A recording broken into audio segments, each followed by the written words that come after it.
Welcome to the channel for jobs. अस्सलाम वालेकुम dear viewers, अगर आप लोगों ने ओवरऑल पाकिस्तान से एएसएफ यानी एयरपोर्ट सिक्योरिटी फोर्स में जिस भी जॉब या पोस्ट का रिटर्न टेस्ट देना है तो ये वीडियो आपके लिए हद से ज़्यादा इंपॉर्टेंट। चाहे आप लोगों ने एएसआई कारपोरेट या जिस भी सिविल जॉब या जो जिस भी पोस्ट या जॉब पर एएसएफ का रिटर्न टेस्ट यानी तहरीरी इम्तिहान देना है तो ये वीडियो आपके लिए हद से ज़्यादा इंपॉर्टेंट है। इस वीडियो में इंग्लिश के क्वेश्चन डिस्कस होंगे, तो आप लोगों को बताना चलूँ कि जो इंग्लिश के क्वेश्चन है ये मतलब है कि जो पास टेस्ट रिपीट क्वेश्चन नहीं होते। जो इंग्लिश की तैयारी है ये कंसेप्ट वाइज करनी बेहद ज़रूरी है। अगर आप कंसेप्ट वाइज तैयारी नहीं करेंगे तो आप इंग्लिश के क्वेश्चन को अटैम्प्ट नहीं कर पाओगे।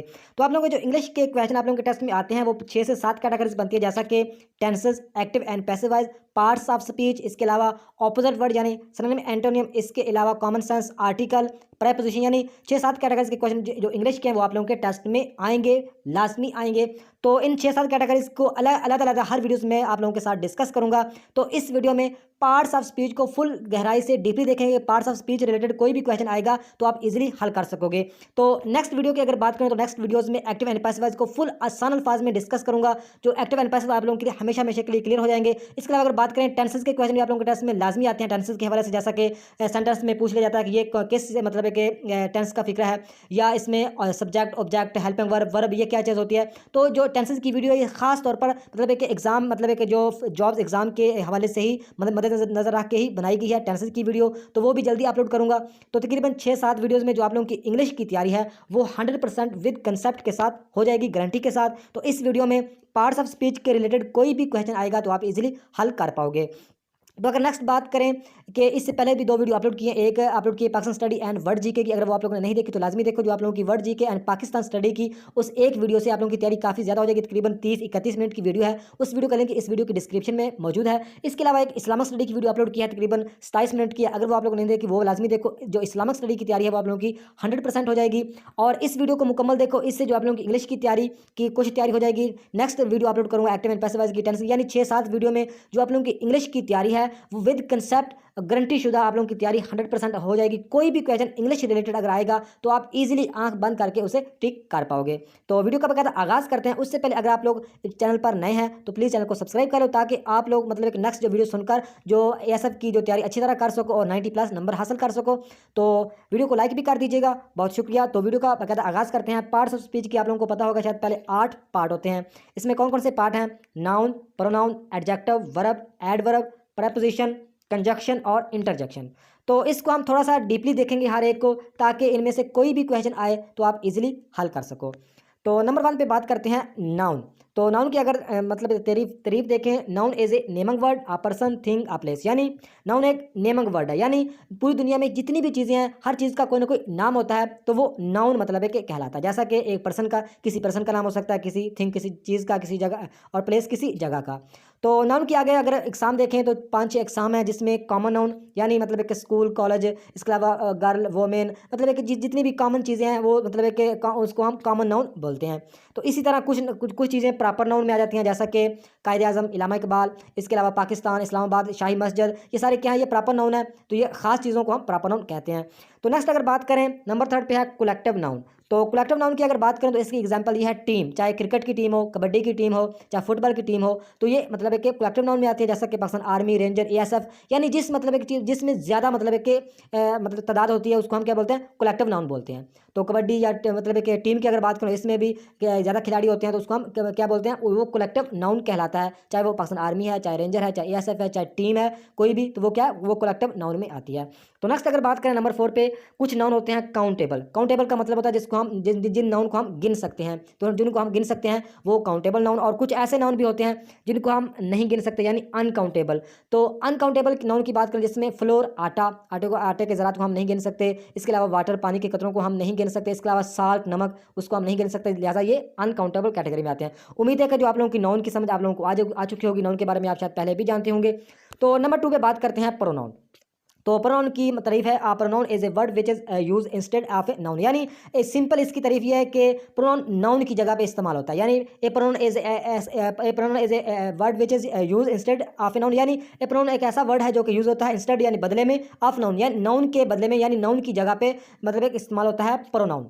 इसकी एग्जांपल ये है कि अली इज़ रनिंग, अली दौड़ रहा है, तो अली की जगह पे हम लगा देंगे ही इज़ रनिंग, तो वो मतलब जो ही लगाया हम लोगों ने वो क्या हो गया? वो प्रोनाउन हो गया। इसकी एग्जांपल ये है I, we, he, she, it, they, we, they, that, myself, himself, yourself, which, where, ये सारे क्या है, ये प्रोनाउन, यानी नाउन की जगह पे जो चीज़ इस्तेमाल होती है उसको हम क्या बोलते हैं, प्रोनाउन, सिंपल में। तो नंबर थर्ड पे हम बात करते हैं एडजेक्टिव। तो एडजेक्टिव की तारीफ अगर देखें तो adjective is a word which qualifies modifies of a noun and a noun to add something for its meaning. यानी जो एडजेक्टिव एक ऐसा वर्ड है जो कि क्वालिफाई करता है एंड मॉडिफाई करता है, यानी मतलब किसी की सिफ्त को या किसी की खूबी को, खामी को वजाहत से बयान करता है नाउन की। यानी जो एडजेक्टिव है ये मतलब कि नाउन की सिफत को या नाउन की खामी को वजाहत से बयान करता है। इसके अलावा ये उसकी क्या करता है, उसके मीनिंग में मतलब कि इजाफा करता है। ये एडजेक्टिव का काम है। तो इसके अगर एग्जांपल देखें तो नंबर 1 पे है sparrow is a beautiful bird, यानी जो चिड़िया है ये एक खूबसूरत परिंदा है। तो ये डायरेक्ट क्या कर रहा है, ये नाउन को मतलब है कि मॉडिफाई कर रहा है, नाउन को क्वालिफाई कर रहा है, यानी नाउन की खूबी को या खामी, मतलब कि जो एडजेक्टिव है ये मतलब है कि नाउन की खूबी को या खामी को वजाहत से बयान करेगा। सिंपल अल्फाज में इसकी तारीफ ये है। तो यहाँ पे देखें sparrow is a beautiful bird, यानी जो चिड़िया है ये खूबसूरत परिंदा है। तो इसमें चिड़िया खूबसूरत परिंदा, यानी डायरेक्ट नाउन को ये मॉडिफाई कर रहा है। तो नेक्स्ट अगर देखें नंबर 2 पे he is a handsome actor, यानी वो खूबसूरत अदाकार है। तो इसमें मतलब कि डायरेक्ट वो अदाकार को मॉडिफाई कर रहा है। इस तरह देखें नंबर 3 पे it is a big city. तो आप मुझे कमेंट में बताएंगे कि it is a big city में कौन सा मतलब कि एडजेक्टिव कौन सा, इट है, इज़ है, बिग है या सिटी है। तो उम्मीद है कि आप लोगों को एडजेक्टिव की समझ आई होगी। तो नेक्स्ट बात करते हैं वर्ब की। तो वर्ब की तारीफ यह है कि verb is a word which denotes the action of a noun, यानी सिंपल जो वर्ब है ये एक एक्शन वर्ड है। यानी मतलब है कि जो भी हम बोलते हैं, जो भी हम करते हैं, जो भी हम एक्शन करते हैं उस वो वर्ब कहलाता है। यानी वर्ब एक ऐसा वर्ड है जो कि मतलब है कि एक्शन करता है। जैसा कि देखें द स्टूडेंट रीड्स, यानी स्टूडेंट क्या करते हैं, पढ़ते हैं। स्टूडेंट राइट्स, स्टूडेंट लिखते हैं। स्टूडेंट स्पीक, स्टूडेंट बोलते हैं। यानी जो भी हम करते हैं मतलब कोई ना कोई एक्शन करते हैं वो क्या कहलाता है, वो वर्ब कहलाता है। जैसा कि नंबर 2 पे एग्जाम्पल है द डॉग्स बार, यानी जो कुत्ते हैं वो भौंकते हैं। तो मतलब है कि बार भौंकते, यानी वो जो भी कोई हम एक्शन, कोई एक्शन करता है या हम एक्शन करते हैं तो वो क्या कहलाता है, वो वर्ब कहलाता है। तो इसके नंबर 3 पे एग्जांपल है he is driving A car. तो इसके फिक्र में आप मुझे बताएंगे कमेंट में कि इसमें he is a driving car, इसमें वर्ब क्या चीज़ है। उम्मीद है कि वर्ब की आप लोगों को समझ आई होगी। वर्ब सिंपल अल्फाज में एक एक्शन वर्ड है, बस ये आप लोगों ने याद रखना है, ये एक्शन मतलब है कि करता है। तो नेक्स्ट अगर बात करें एडवर्ब, तो एडवर्ब की तारीफ यह है कि adverb is a word which modifies for the meaning of the verb, यानी मतलब है कि ये क्या करता है, ये मॉडिफाइज यानी तराश का या सिफत या खामी को बयान करता है किसकी, वर्ब की। ये आप लोगों ने याद रखना, जो एडवर्ब है ये वर्ब की खूबी या खामी को वजाहत से बयान करेगा। पीछे हम पढ़ के आए हैं एडजेक्टिव। एडजेक्टिव क्या करता है, नाउन की खूबी या खामी को या उसके मीनिंग में इजाफा करता है। लेकिन जो एडवर्ब है ये वर्ब की खूबी को या खामी को वजाहत से बयान करेगा, उसको मॉडिफाई करेगा। जैसा कि इस एग्जाम्पल के तौर पर आई रीड न्यूज़पेपर डेली, यानी मैं रोज़ाना मतलब एक न्यूज़पेपर पढ़ता हूँ। तो नंबर 2 पे फिक्र देखें द सोल्जर्स फाट ब्रेवली, यानी जो सिपाही हैं वो बहादुरी से लड़ते हैं। तो इसकी एक थोड़ी सी मतलब एक पहचान ये भी है कि इसके एंड के इसके जो मतलब एक इसकी पहचान ये है कि इसमें एल वाई का यूज़ हो एंड पर फिक्रों में होगा, लेकिन ये इसकी अथेंटिक पहचान नहीं है। इसकी अथेंटिक पहचान यही है कि ये मतलब एक वर्ब को मॉडिफाई करेगा, ये इसकी अथेंटिक पहचान है। तो इसमें एग्जाम्पल देखें नंबर 3 पे द लेबर्स वर्क हार्ड, यानी जो मतलब एक वर्कर हैं वो मतलब सख्त काम करते हैं। तो इसमें जो मतलब एक नंबर 1 की मिसाल में डेली मतलब एक क्या है, एडवर्ब है। नंबर 2 वाली मिसाल में ब्रेवली मतलब एक क्या है, ये एडवर्ब है। तो नंबर 3 वाली मिसाल में हार्ड को जो है वो है वर्ब है। तो उम्मीद है कि आप लोगों को एडवर्ब की समझ आई होगी कि एडवर्ब क्या है, वर्ब को मॉडिफाई करेगा और वर्ब के मीनिंग में या वर्ब को के सिफत या खामी को वजाहत से बयान करता है। तो नेक्स्ट क्वेश्चन की अगर बात करें प्रपोजिशन, तो प्रपोजिशन की एग्जाम्पल तारीफ यह है कि प्रपोजिशन इज ए वर्ड और group of words used before a noun, noun pronoun और noun phrase to show direction, time, place, location, special relationship or to introduce and a subject. यानी जो preposition है ये क्या है कि ऐसा वर्ड या वर्ड्स का ग्रुप है जो कि मतलब एक यूज़ होता है बिफोर, पहले, आ नाउन प्रोनाउन या नाउन फ्रेज से। यानी किस चीज़ के लिए ये मतलब एक यूज़ होता है, डायरेक्शन के लिए, टाइम के लिए, प्लेस के लिए, लोकेशन के लिए, स्पेशल रिलेशनशिप के लिए और इंट्रोड्यूस टू ऑब्जेक्ट, यानी ऑब्जेक्ट को इंट्रोड्यूस करने के लिए प्रपोजिशन इस्तेमाल किया जाता है। इसकी एग्जांपल ये है इन, ऑफ, एट, टू, ये इसकी एग्जांपल हैं। जैसा कि एग्जांपल के तौर पर नंबर 1 पे है the cat is on the wall, यानी जो बिल्ली है वो दीवार पर है। तो इसमें जो प्रपोजिशन है वो क्या है, वो है ऑन। अगर ऑन को निकाल दें तो पीछे क्या फिक्रा बनेगा, तो बिल्ली दीवार है, बिल्ली दीवार है, मतलब एक फिक्रा ख़राब हो जाएगा। यानी ऑब्जेक्ट को, डायरेक्शन को, टाइम को, प्लेस को, लोकेशन को, रिलेशनशिप को ये वजाहत से बताता है क्या, प्रपोजिशन। तो इसमें क्या है, the cat is on the wall, यानी इसमें जो ऑन है ये क्या है, यह प्रपोजिशन है। नंबर 2 पे एग्जाम्पल देखें तो we use woollen clothes during winter, तो हम सरमा में ऊनी कपड़े इस्तेमाल करते हैं, मौसम सरमा के दौरान हम क्या करते हैं, ऊनी कपड़े इस्तेमाल करते हैं। तो इसमें जो प्रपोजिशन है वो है ड्यूरिंग, ड्यूरिंग इसमें क्या है, प्रपोजिशन है। तो नेक्स्ट बात करते हैं कंजक्शन।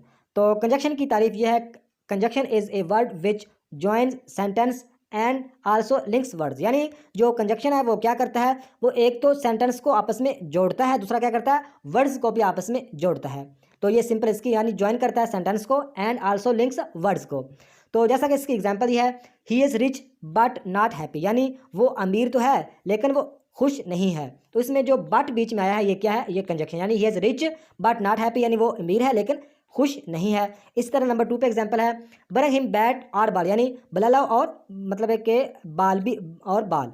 तो यानी इसमें यह है कि दो सेंटेंस को मतलब है कि जोड़ता है, मतलब जो मतलब जोड़ते हैं, जैसा कि बट और बिटवीन एंड, इसके अलावा आफ्टर बिकॉज, यानी जो जो मतलब दो सेंटेंस को या वर्ड्स को आपस में जोड़ेंगे वो क्या कहलाएंगे, वो कंजक्शन कहलाएंगे। इसकी एग्जांपल दोबारा बता देता हूँ कि बट एंड और इसके अलावा आफ्टर बिकॉज बिटवीन, ये सारे क्या हैं, ये कंजक्शन है। उम्मीद है कि कंजक्शन की आप लोगों को समझ आई होगी। नेक्स्ट बात करते हैं इंटरजेक्शन। तो इंटरजेक्शन की तारीफ यह है, a word which is added to a sentence to a express emotion feelings is an interjection, यानी इंटरजेक्शन क्या करता है, ये सेंटेंस में एक्सप्रेस इमोशन और फीलिंग्स को मतलब है कि बताता है। जैसा कि खुशी या गमी के मतलब है कि लम्हात पर हम जो मतलब है कि खुशी या गमी का इजहार करते हैं वो इंटरजेक्शन मतलब है कहलाता है। जैसा कि ये हम खुशी का इजहार, नंबर 1 पे खुशी का इजहार किया गया, ah what is a what a beautiful garden, क्या आह क्या खूबसूरत बाग है या क्या खूबसूरत मतलब गार्डन है। तो जैसा कि नीचे नंबर 2 पे एग्जांपल है, अलास ही हैज़ डाइड, यानी अलास का मतलब होता है अफसोस, ही हैज़ डाइड वो फौत हो चुका है। तो इस तरह वाओ, वेल डन, आह, अलास, ये सारे क्या हैं, यानी जो खुशी या गमी में मतलब जो फीलिंग्स मतलब है कि इंसान मतलब है कि में जो कुदरती तौर पर जो इंसान निकालता है वो क्या कहलाता है, इमोशन को, फीलिंग्स को, वो इंटरजेक्शन कहलाता है। तो इसकी एग्जांपल दोबारा बताऊँ, आह, अलास, इसके अलावा वाओ, वेल डन, तो ये सारे क्या, ये इंटरजेक्शन है। उम्मीद है कि आप लोगों को क्वेश्चन की समझ आई होगी। ये थी आज की वीडियो। नेक्स्ट वीडियो तक खुदा